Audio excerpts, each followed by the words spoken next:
Alright, so we're here today in Iraq. It's currently 1400 o'clock here on February 26, 1991, and we're heading into the camp.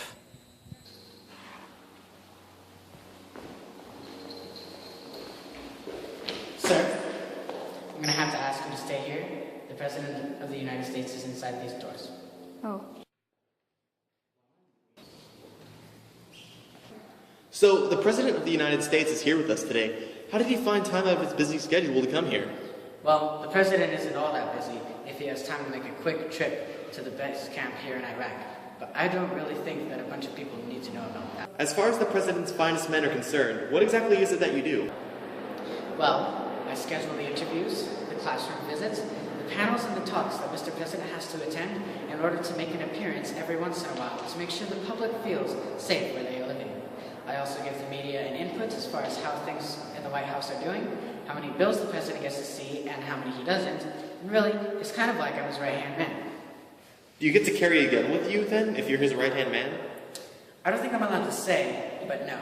I don't get to carry any concealed weapons of any kind while I'm with the President. That is what his bodyguards are for, so please do not confuse me with those guys.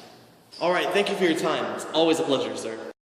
I guess the President's in there with that soldier there. Let's see if we can catch him when he's done.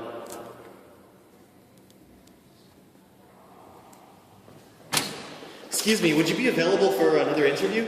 Sure. Okay. So aside from the horrible events that have already happened for you to move up, are you scared? Damn straight I'm scared.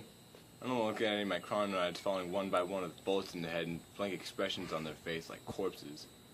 Have you ever seen anyone die? Do you know what it's like to have someone who's been in a horrible accident and die from it?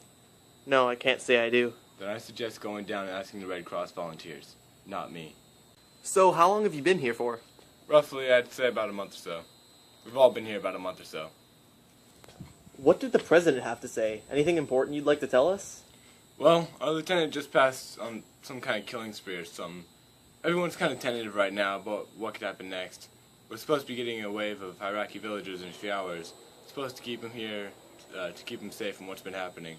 I'm supposed to assume the role of lieutenant for the occasion. Well, here we pretty much take care of the wounded and weak, or those who get back from somewhere and are parched and famished.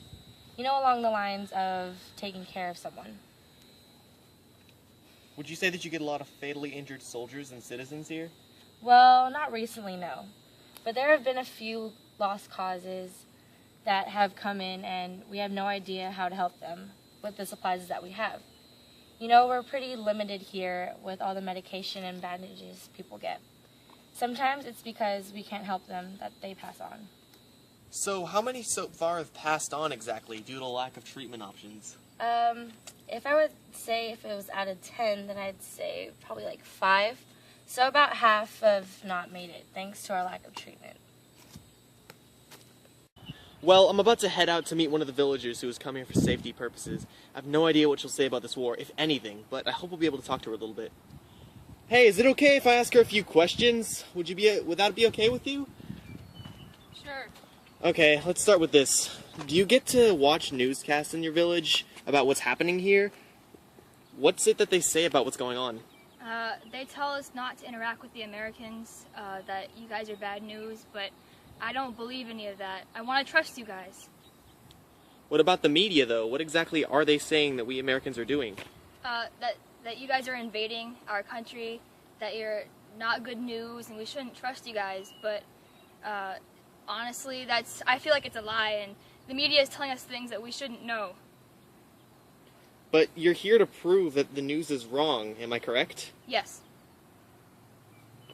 So, the footage you were able to view today represents the different viewpoints of the Iraq War, or any war in general.